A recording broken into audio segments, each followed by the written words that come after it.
সাবেক প্রধানমন্ত্রী বা আমি যদি অন্য কথায় বলতে যাই খুনি শেখ হাসিনার কিন্তু অবশেষে রায় ঘোষণা করা হয় এবং তাকে কিন্তু মৃত্যুদণ্ডের আদেশ দেওয়া হয়। আজকের ভিডিওটার কিন্তু মূল উদ্দেশ্যই হলো যে কিভাবে শেখ হাসিনা নিজেই কিন্তু নিজেকে এই পরিস্থিতিতে নিয়ে গেছে সেটা নিয়ে একটা আলোচনা হবে এবং সেই আলোচনাটা কিন্তু মূলত আমরা কোনো ফ্যাক্টস দেখাই করবো না, মূলত কি পুরো ইতিহাসের পাতা থেকে উনি যা যা কাজ করছে সেটা নিয়ে একবার সংক্ষেপে বলতে বলতেই আমরা সেই জায়গায় পৌঁছাবো কিভাবে সে নিজেরই পথ নিজেই বাছাই করছে। যাই হোক, শুরু করা যায়। তো প্রথমেই যদি আমি যাই, আপনারা কিন্তু হয়তোবা সবাই কম বেশি জানেন, বা তাও আমি যেহেতু স্টোরি লাইনটা বলতেছি তার জন্য যদি একটু ক্লিয়ারলি বলি, গত বছর অর্থাৎ 2024 সালে কিন্তু জুলাই আন্দোলনের মাধ্যমে কিন্তু শেখ হাসিনার পতন হয়, যেটা আমরা সবাই কিন্তু কম বেশি জানি। আর ইউএন এর দিক থেকে বলা হচ্ছে যে কি প্রায় 1400-র মতো ছাত্রদেরকে কিন্তু খুনের ডাইরেক্ট নির্দেশে শেখ হাসিনা অর্থাৎ তারই নেতৃত্বে কিন্তু খুন করা হয়েছে এইসব ছাত্রদেরকে। তবে বাস্তবে বলতে গেলে কিন্তু আমরা বাঙালিরা জানি যে সেই সংখ্যাটা কিন্তু আরো বেশি। এখন মেইন কথা হচ্ছে যে কি যখন জুলাই আন্দোলনে কিন্তু অবশেষে শেখ হাসিনা কিন্তু বুঝতে পারছে যে কি সে টিকে থাকতে পারবে না, সে কিন্তু লিটারালি পদত্যাগের মাধ্যমে কিন্তু দেশ থেকে পালাই গেছে এবং তাকে কিন্তু আশ্রয় দিয়েছে কিন্তু তার খুবই ঘনিষ্ঠ বন্ধু মোদিজি, বা বলতে গেলে ভারত দেশ। এখন মেইন কথা হচ্ছে যে কি শেখ হাসিনার উপর এইসব যে নানা আরোপ দেওয়া হয়েছে যে কি সে তার নির্দেশে কিন্তু এইসব এতগুলা হত্যাকাণ্ড পরিচালনা হয়েছে এবং নানা অপকর্ম দীর্ঘ 16 বছর ধরে সেই চালায় আসছে, সেগুলো কিন্তু সে ডাইরেক্ট নাকচ করে দিছে এবং সে তার কথা হিসেবে বলতেছে যেটা যে না, এগুলো সবগুলো এলিগেশনস কিন্তু তার বিরুদ্ধে পুরোপুরিভাবে মিথ্যা এবং সে এটা স্বীকার করতেছে যে না, তার দলেরও কিছু ছোটখাটো ভুল হয়েছে। তবে মানুষ ভুলের ঊর্ধ্বে না, মানুষ দ্বারাই ভুল হয়। এখন একই সাথে সে কিন্তু প্রশ্ন তুলতেছে কি ইন্টারিম গভর্নমেন্টের উপর যে কি এখন পর্যন্ত ইন্টারিম গভর্নমেন্ট কি বা এরকম উন্নতি করছে বাংলাদেশের এবং কেন ইন্টারিম গভর্নমেন্ট পুরোপুরি ভাবে শেখ হাসিনার পিছনে লেগে আছে। এবং একই সাথে যখন এই রায়টা দেওয়া হয়েছে না, তখন কিন্তু শেখ হাসিনা ডাইরেক্ট চ্যালেঞ্জ করে বলতেছে কি এই রায়টা তার বিরুদ্ধে ইচ্ছা করে দেওয়ানো হয়েছে, কারণ কি ওখানে সবকিছু পার্শিয়ালি হ্যান্ডেল করা হয়েছে, ডাইরেক্ট নিউট্রাল না ছিল কোনো জাজ, না ছিল কোনো আইনজীবী, এমনকি তাকে যে আইনজীবী দেওয়া হয়েছিল সেটাও মূলত নিউট্রাল ছিল না, যেটা আপনারা মূলত তার ভিডিওর কথাবার্তা দেখলেই বুঝতে পারবেন। আর হাসিনা এটাই বলছে যে এটা তার নিজস্ব কোনো লয়ার ছিল না, এটা জাস্ট জোরপূর্বক তারা ভয় যায় তার ইচ্ছা মতো একটা ফাঁসি দিয়ে দিছে। তো সে এই ফাঁসির যে রায় সেটা মানে না, সে কিন্তু ডাইরেক্ট ইন্টারিম গভর্নমেন্টকে চ্যালেঞ্জ করে বলছে যে কি যদি সাহস থাকে আসো ইন্টারন্যাশনাল ক্রিমিনাল কোর্ট, যেটা বেসিক্যালি নেদারল্যান্ডের হেগুই শহরে অবস্থিত, হেগুই মেবি আমি উচ্চারণটা ঠিক মতো বলছি, সেই শহরে সেই কোর্টটাতে আসো, সেই কোর্টে ডাইরেক্ট ফয়সালা হবে। এটা হয়তো একটু আপনার অবাক লাগতে পারে যে কি যেই পার্সনটাকে মূলত মাদার অফ হিউম্যানিটি উপাধি দেওয়া হয়েছিল সেই পার্সনটার বিরুদ্ধে কিন্তু এখন যে এলিগেশনটা লাগানো হচ্ছে সেটা হচ্ছে কি হিউম্যানিটির বিরুদ্ধে, অর্থাৎ কি সে মানব জাতিতে ব্যাপক পরিমাণে হত্যাকাণ্ড চালানোর চেষ্টা করছে, যেটা হিউম্যান রাইটস বা হিউম্যানিটির বিরুদ্ধে। এবার একটা জিনিস আপনি আসলে অবাক হবেন, যখন এই রায়টা দিছিল তখন কিন্তু হিউম্যান রাইটস সেগুলো একটু প্রশ্ন তুলছিল যে কি আপনারা যে রায়টা দিচ্ছেন এই রায়টা ট্রান্সপারেন্সি বা কতটুকু। এবং এটাও কিন্তু একটা অবাক করার মতো ফ্যাক্ট যে আদালতটা বেসিক্যালি শেখ হাসিনার রায় ঘোষণা করছে, অর্থাৎ তাকে মৃত্যুদণ্ডের রায় দিছে, সেই আদালত যার নামটা হইতেছে কি ইন্টারন্যাশনাল ক্রাইমস ট্রিবিউনাল, এটা কিন্তু শেখ হাসিনার নিজেরই গঠন করা একটা আদালত, যেটাই কিন্তু তাকে আজকে এসে মৃত্যুদণ্ডের রায় দিচ্ছে। কারণ এই যে ইন্টারন্যাশনাল ক্রাইমস ট্রিবিউনাল বা যেটাকে আমি সংক্ষেপে পুরো ভিডিওর ভিতরে এখন আইসিটি বলে যাব, সেই আইসিটি নিয়েও নানা ধরনের বিতর্ক আছে, যেগুলো আমি এই যে সামনে বলতে বলতে আমরা যাবো। মানে একই সাথে শেখ হাসিনার এটাও একটা অভিযোগ আছে যে কি এই কোর্টের ভিতরে যারা মূলত আইনজীবী ছিল, প্রসিকিউটর ছিল, তারা সবাই তার বিরোধী দল যেগুলা অর্থাৎ বিএনপি, জামাত, সেই সব দলের সাথে সংশ্লিষ্টতা রাখতেছে, যার কারণে তাদেরও একটা হাত ছিল যে ইচ্ছা করে শেখ হাসিনা কি মৃত্যুদণ্ড রায় দিই। এখন মেইন কথা হতে যে যখন তাকে রায়টা দেওয়া হয়েছে মৃত্যুদণ্ডের, তখন কিন্তু সাথে সাথে সে এইটার বিরুদ্ধে কথা বলছে এবং এটা নিয়ে সে তার কয়েকটা পয়েন্ট উপস্থাপন করছে। তার প্রথম যে পয়েন্ট সেটা হচ্ছে যে কি তাকে কিন্তু নিজের পক্ষ থেকে কথা বলার কোনো চান্সই দেওয়া হয়নি, যেটা কিন্তু আসলে একটা ভুল কথা। সে যদি বাংলাদেশে এসে ওই কোর্টে উপস্থিত থাকতে পারে সে অবশ্যই বলতে পারতো, সে আসে নাই কারণ সে জানে যে যদি সে আসে তাকে কিন্তু ডাইরেক্ট সাথে সাথে জেলে নিয়ে যাওয়া হবে এবং সে যে এত কষ্ট করে পালাইছে সবকিছু বৃথা যাবে। তো মূলত তার প্রথম পয়েন্ট এটাই ছিল যে তাকে কথা বলার সুযোগই দেওয়া হয়নি, নিজেকে নিয়ে ডিফেন্ড করার সুযোগটা দেওয়া হয়নি। নাম্বার 2 যেটা সেটা হচ্ছে যে কি তার চয়েস মতো কোনো লয়ার তাকে দেওয়া হয়নি, তাকে আন্দাজে একটা লয়ার ধরাই দিয়েছে যে ঠিক মতো ফাইটও করতে পারেনি তার পক্ষে, যার জন্য এই ঘটনাটা ঘটছে। আর যে কথাটা সে বলতেছে সেটা হচ্ছে যে এই আইসিটি যেটা সে মূলত স্থাপন করছিল, সেখানে যে নিউট্রাল জাজগুলো ছিল তাদের জীবনটাই দুর্বিষহ বানায় দিছে এই বাংলাদেশি মানুষজন, যার কারণে সেই নিউট্রাল জাজগুলো এখানে বসতেও পারে নাই এবং তারা যে নিউট্রাল একটা ডিসিশন নিবে সেটাও দিতে পারেন।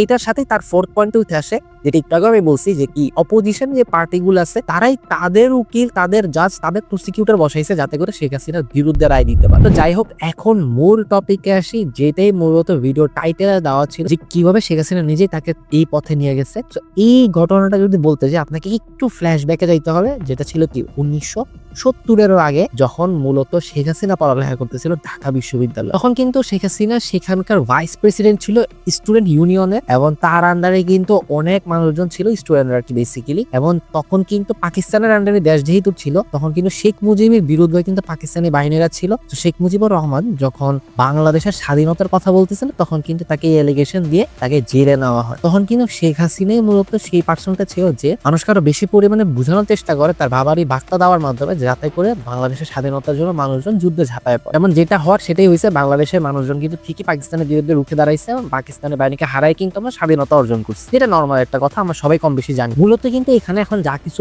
সবই আমরা জানি কম বেশি, বাট এখানে একটা প্যাটার্ন দেখানোর চেষ্টা করবো, যেটাই মূলত আপনাকে ইজিলি বুঝাইতে পারবে কিভাবে শেখ হাসিনা এই সিচুয়েশনের মধ্যে পড়ছে। এখন নতুন দেশ, নতুন স্বপ্ন এবং নতুন আশা, এবং একই সাথে নতুন সমস্যা, এবং সেটাই ধরা পড়ছে 1972 থেকে 1975 সালের মধ্যে। যে সময়টা কিন্তু মূলত কিন্তু শেখ মুজিবই শাসন করছিল দেশটাকে। তো যেখানে মানুষ আশা করতেছিল যে কি 1971 সালে 1970 সালে হইতে শুরু করে পিছনের যতগুলো সাল আছে, শেখ মুজিব যেখানে মানুষকে অনেক ব্যাপক পরিমাণে উৎসাহ করছে, একটা স্বপ্ন দেখেছে স্বাধীন বাংলাদেশে। তো যেহেতু সেই দেশটাকে শাসন করবে, তাহলে হয়তো আমরা নিশ্চয়ই আমাদের স্বাধীন বাংলাদেশটা পাবো। আর দুঃখের হলো সত্য, সেটা হয়নি। কারণ কি, নানাভাবে নানা সিচুয়েশনের মধ্যে যাইতে যাইতে এমন একটা পর্যায়ে এসে দাঁড়াইছে কি শেখ মুজিবই হয়ে উঠছে সবার দুই চোখের বিষ। কারণ কি, সে তার অপোজিশন কোনো পার্টি রাখেনি বাংলাদেশে, এক দল এক নায়কতন্ত্রে সিচুয়েশনটাকে নিয়ে গেছে। এবং অবশেষে যেটা হওয়া সেটাই হয়েছে, 1975 সালে বিপদগামী সৈন্যদল হত্যা করছে। কারণ কিভাবে কি হয়েছে না হয়েছে, অর্থাৎ 1970 সাল থেকে 1974 সালের এই ঘটনাগুলো ডিটেলস এখন বলবো না, কারণ কি ভিডিওটা মূলত ফোকাস করা হইতেছে শেখ হাসিনা কিভাবে বর্তমানে সে যে সিচুয়েশনে, সেই সিচুয়েশনে সে কিভাবে আসছে। 1970 সাল থেকে 1974 সাল পর্যন্ত শেখ মুজিবের যা যা ঘটনা, সেগুলো একটা আলাদা ডিটেল ভিডিও বানানো হবে। এবং সেই ভিডিওটা দেখতে চাইলে অবশ্যই সাবস্ক্রাইব করবেন আমাদের চ্যানেলটা, কারণ আপনার প্রতিটা সাবস্ক্রাইব আমাদের জন্য খুব বেশি পরিমাণে ইম্পর্টেন্ট। মানে একই সাথে আপনি নানা ধরনের কমেন্টও করবেন, যেগুলো আমি প্রতি ভিডিও শেষেই কিন্তু অবশ্যই করে শুনে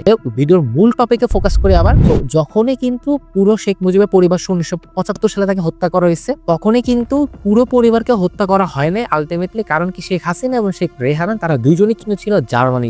এই যাত্রা তারা কিন্তু বেঁচে যায়, এবং আনফরচুনেটলি তাদের কিন্তু পুরো পরিবার, অর্থাৎ শেখ পরিবার পুরোটাই কিন্তু শেষ হয়ে যায় 1975 সালে। এরপরে যে ঘটনাটা ঘটে তাকে কিন্তু ভারতীয় আশ্রয় দেয় বলতে গেলে। কারণ কি, শেখ মুজিব হত্যার মাধ্যমে কিন্তু পুরো বাংলাদেশের পলিটিক্যাল সিচুয়েশনটাই কিন্তু একটা ভয়ঙ্কর অবস্থায় চলে যায়, যার কারণে শেখ মুজিবের ফ্যামিলি, অর্থাৎ শেখ হাসিনা এবং শেখ রেহানা, কারোই কিন্তু দেশে যাওয়ার কিন্তু অনুমতি ছিল না। এবং গেলেও তাদেরকে যে মেরে ফেলা হবে এটার কোনো গ্যারান্টি ছিল না। তাদেরকে কিন্তু ভারতই সেই দেশ যে লিটারেলি 6 বছরেরও বেশি সময় ধরে টাইট সিকিউরিটিতে রাখছে, এবং কোনো প্রবলেম, অর্থাৎ এক কথায় বলতে গেলে কোনো আঁচও আসতে দেয়নি তাদের গায়ে। আরেকটা কথা যেটা না বললেই না, এই ব্যাপারটাকে কিন্তু আপনার যেভাবে হোক না কেন সাপোর্ট করতে হবে এবং স্বীকার করতে হবে যে জিয়াউর রহমানই কিন্তু এমন একটা পার্সন ছিল যে চিন্তা করছে যে কি না, এক নায়কতন্ত্র বা এরকম সিচুয়েশন রাখা উচিত হবে না দেশের জন্য। দেশের সব রাজনীতির দলেরই অধিকার আছে সুষ্ঠুভাবে রাজনীতি চালায় যাওয়া।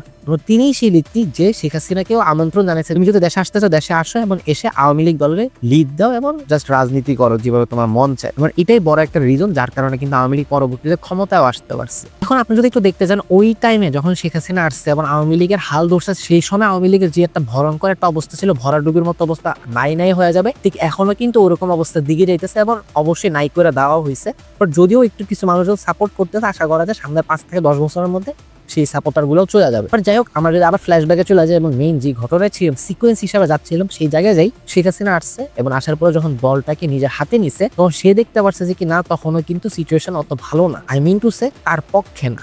এবং যে নির্বাচনটা হয়েছে সেই নির্বাচনে কিন্তু বিএনপি জয়লাভ করছে, এবং সেটা দেখে তার মাথা নষ্ট হয়ে গেছে। সে পার্লামেন্ট বলেন এবং রাজপথে বলেন নানাভাবে সে উস্কাই দিতে শুরু করছে যে কি না, এই নির্বাচনটা ভুয়া ছিল, এই নির্বাচনটা ফেক, এই নির্বাচনটা পার্শিয়ালিটি করা হয়েছে, এবং বিএনপি নানা ধরনের দুর্নীতি করে নিজে জিতছে। এবং এইরকম পরিমাণে প্রেশার বাড়ানো শুরু করছে এবং জনগণের এমনভাবে উস্কাই দিছে বাধ্য হয়ে খালেদা জিয়াও কিন্তু ঠিক নর্মাল ভাবেই নিজের ক্ষমতা একটা নিউট্রাল গভর্নমেন্ট, যেই গভর্নমেন্টটা বেসিক্যালি কোনো পলিটিক্যাল পার্টি সাপোর্ট করে না, সেই গভর্নমেন্টের হাতে তুলে ক্ষমতা হস্তান্তর করে দিচ্ছে। এরপর আবার নির্বাচন এসেছে এবং সেই নির্বাচনে কিন্তু আওয়ামী লীগ জিতছে, এবং আওয়ামী লীগ জিতার পরে আওয়ামী লীগ নিজের মতো করে শাসন করছে।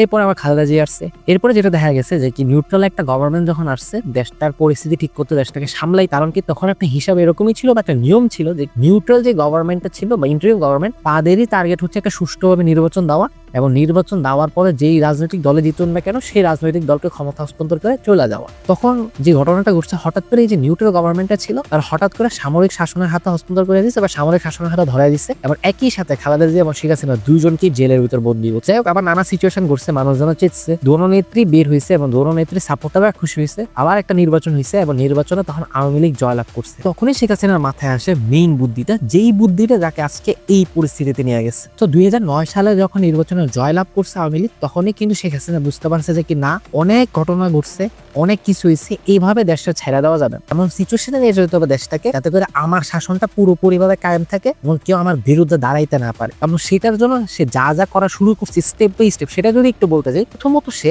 2010 সালে কিন্তু 5 জন ফর্মার মিলিটারি অফিসারদেরকে কিন্তু ডাইরেক্ট ফাঁসি দিছে, যারাই মূলত যুক্ত ছিল শেখ মুজিবের হত্যাকাণ্ডের সাথে। আবার একই বছর সে কিন্তু একটা ট্রাইব্যুনালও স্থাপন করছে, যে ট্রাইব্যুনালের কিন্তু মূল দায়িত্বটাই ছিল যতগুলো কেস পেন্ডিং ছিল শেখ মুজিবের হত্যাকাণ্ডের সাথে, সেই সব কেসগুলোকে যত তাড়াতাড়ি সম্ভব এবং যে ক্রিমিনাল গুলো আছে তাদেরকে যত দ্রুত সম্ভব ফাঁসি দেওয়ার মাধ্যমে এই সিচুয়েশনটাকে একটা ভালো পর্যায়ে নিয়ে যাওয়া। এবং এই যে ট্রাইব্যুনালটি স্থাপন করছে, সেই ট্রাইব্যুনালটি এই ট্রাইব্যুনাল যেটাই মূলত এই এখন এসে 2025 সালে শেখ হাসিনারই মৃত্যুদণ্ডের রায় ঘোষণা করে।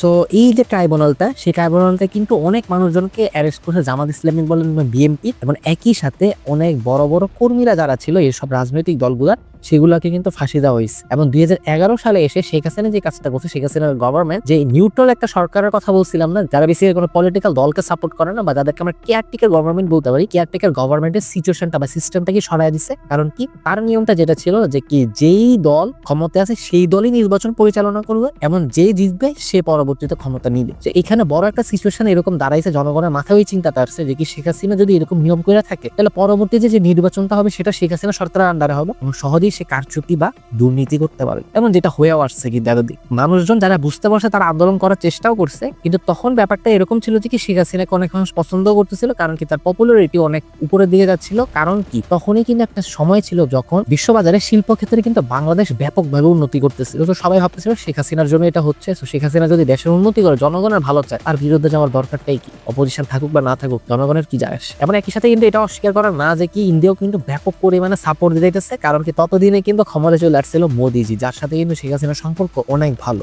এমন এইভাবে কিন্তু চলতে থাকে সময়। এবং অবশেষে যখন 2018 সালের ইলেকশন আসে, তখন কিন্তু এমপির নেত্রী খালেদা জিয়াকে ডাইরেক্ট জেলে নিয়ে যাওয়া হয়। কারণ তখন শেখ হাসিনার মাথায় চিন্তা আসছে যে এমন মানুষকে রেখে কি লাভ, যে আমার পথের কাটা হয়ে যাবে, তাকে ডাইরেক্ট জেলে পাঠিয়ে দিছে। এবং অনেক হাই লেভেলে চেষ্টা করা হয়েছে এই অপোজিশন যে দলগুলো আছে, জামাত ইসলাম বলেন, বিএনপি বলেন, বাকি যা যা দলই আছে, সবগুলাকে চেপে ধরার জন্য, এক কথা বলতে গেলে শেষ করে দেওয়ার জন্য। যেই ভাবনা সেই কাজ। অবশেষে 2018 সালের ইলেকশনে কিন্তু শেখ হাসিনা জিতে এবং এর মাধ্যমে তার যে ক্ষমতা সেটাই কিন্তু আরো পাকাপোক্ত করে ফেলে। এবং তখন থেকে কিন্তু কাইন্ড অফ শুরু হয় ডিক্টেটরশিপের মতো আচরণ। বিভিন্ন কথায় বিভিন্ন সময় আপনি হয়তো খেয়াল করলে দেখবেন তার নামাই স্পিচে সে এটাই বলতে থাকে, সে দেশের অনেক উন্নয়ন করছে, স্পেশালি ইনফ্রাস্ট্রাকচার। এটা সত্যি অস্বীকার করার কিছু নেই, কিন্তু ইনফ্রাস্ট্রাকচারটার উন্নতি করতে যায় নিচে দিয়ে যে কত শো হাজার হাজার কোটি টাকা পাচার হয়েছে, সেটার হিসাবে কিন্তু আপনারা এখন জানতে পারতেছেন। যাই হোক, কথা একটু অন্যদিকে রয়েছে। আমরা যদি আবার আগের জায়গায় ফিরে আসি, সিচুয়েশন যখন ওই দিকে যাচ্ছে যে শেখ হাসিনার হাতের ক্ষমতা আরো বেশি পরিমাণে পাওয়ারফুল হইতেছে, পুরো দেশটাকে সে একা নিজের হাতে কন্ট্রোল করতে পারতেছে, তখনই কিন্তু মানুষের যে স্বাধীনভাবে কথা বলার অধিকার সেটা কিন্তু ধীরে ধীরে চলে যাইতেছে।